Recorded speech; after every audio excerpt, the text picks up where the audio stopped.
Hello सोर दङ फै लाइभआव लोगोफोर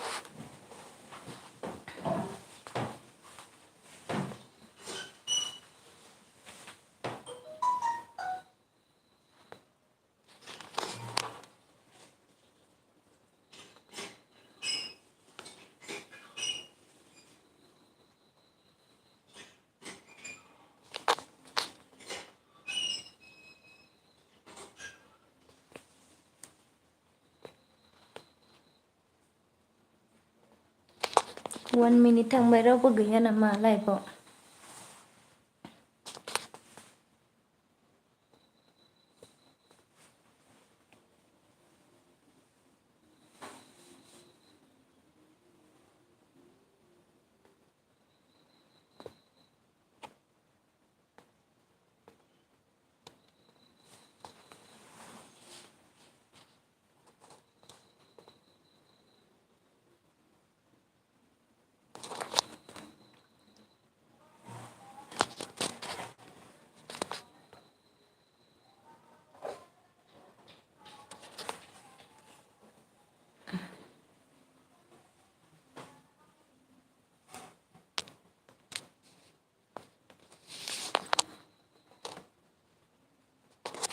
हेलौ लोगोफोर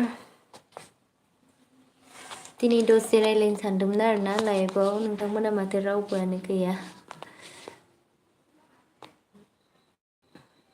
फैदो सोर सोर अन दङ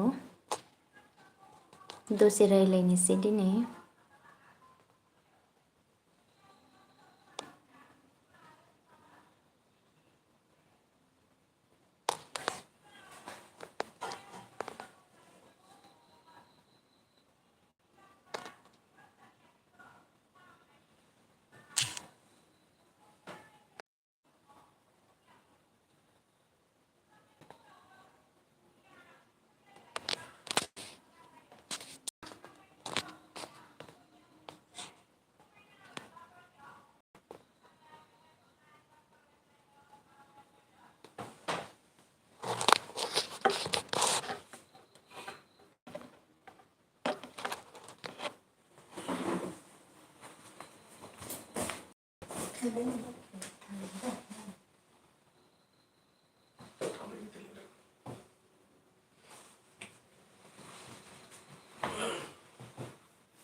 कमेन्ट हरदो दे सोरबा मोनसे दसे रायलायनोसै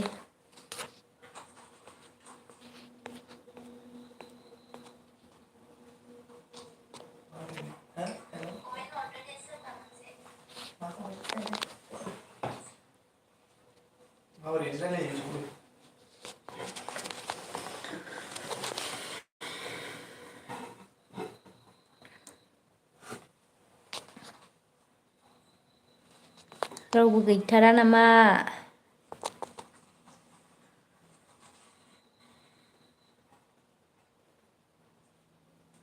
सारि मिनिट जाबाय दासिमबो रावबो गैया आरोना लोगोफोर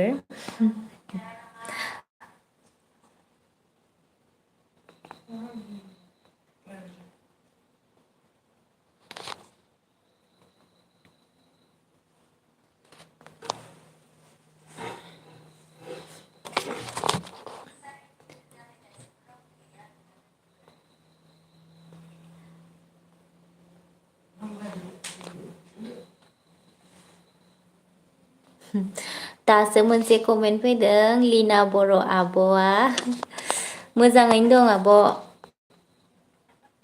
नोंनालाय माबोरै खबरा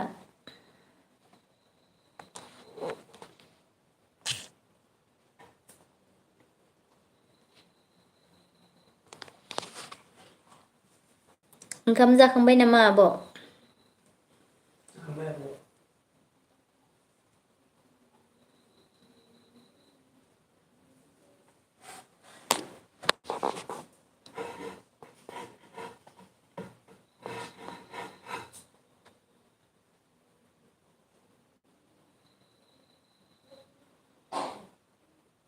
अ आंनाबो मोजाङानो।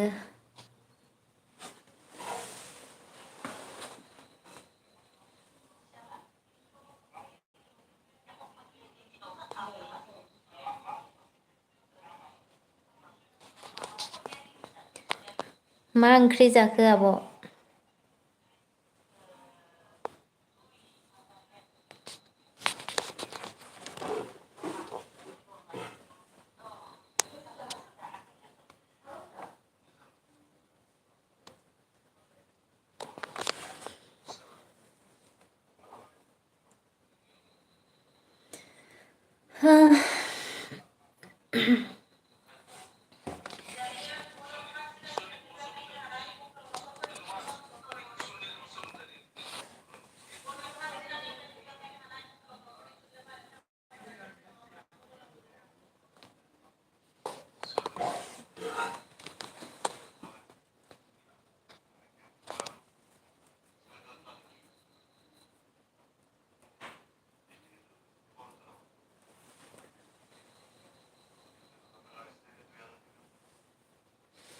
नाजों मैथा अ गोथावानो माथो ओंख्रिया।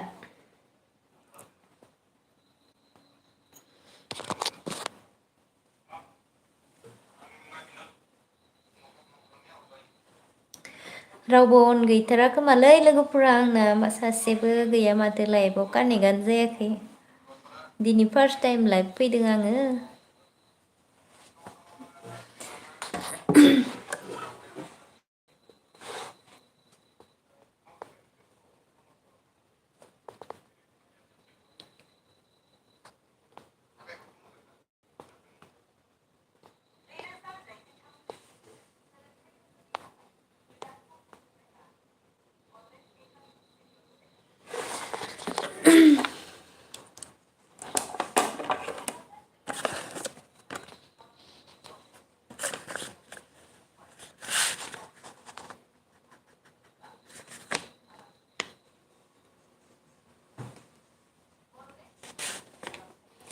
फैद' सोर दङ नायबाय दं खिन्थु कमेन्ट हराखै आरोना आं नुगासिनो नायबाय थानायखौ थेवबो कमेन्ट हराखै आरोना।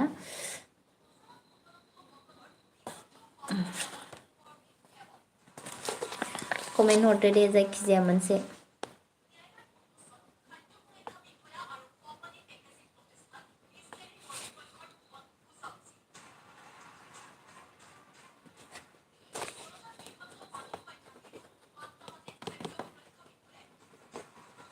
एइट मिनिट जाबायानो खिन्थु सासेबो गैया सासेल' कमेन्ट हरबाय आब' लिनाया।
रावबो गैयाबा अफ खालामनोसै आङो लोगोफोर दसे नेबावनोसै सोर सोर फैयो नायनोसै गैयाबाथाय अफ खालामनोसै आरोना।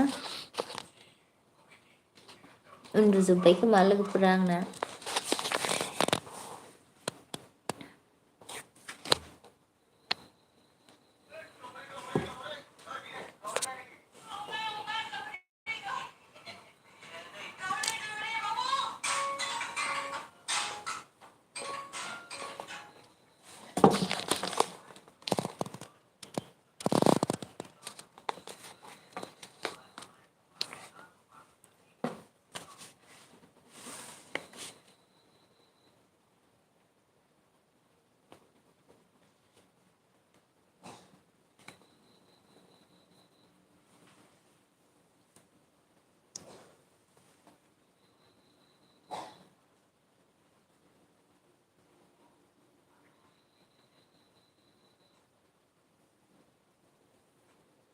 सोर सोर नायदोंमोन जिर'सो जालांफिनबावबाय।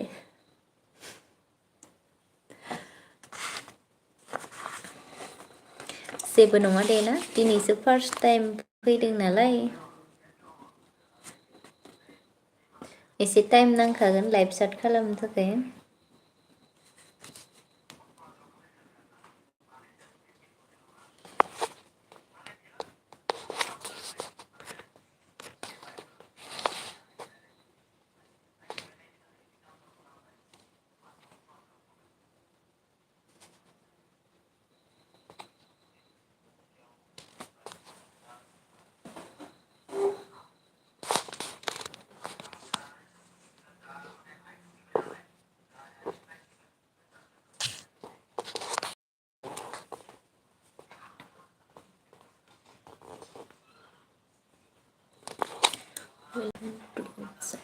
Remember to control person number.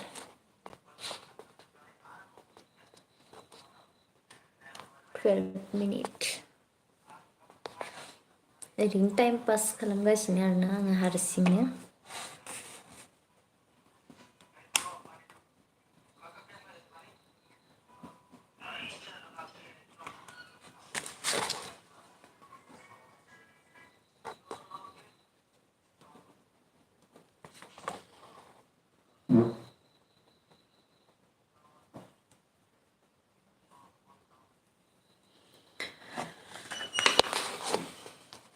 रावबो गैलाबा अफ खालामसै आं लोगो।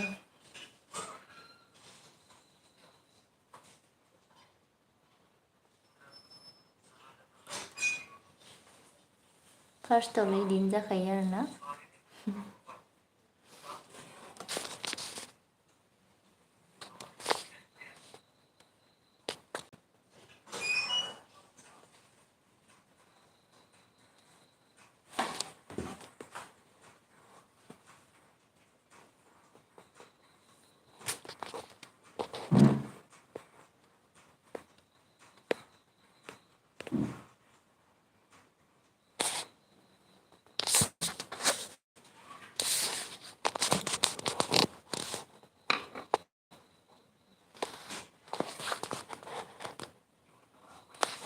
अफ खालामथ'नोसै आं।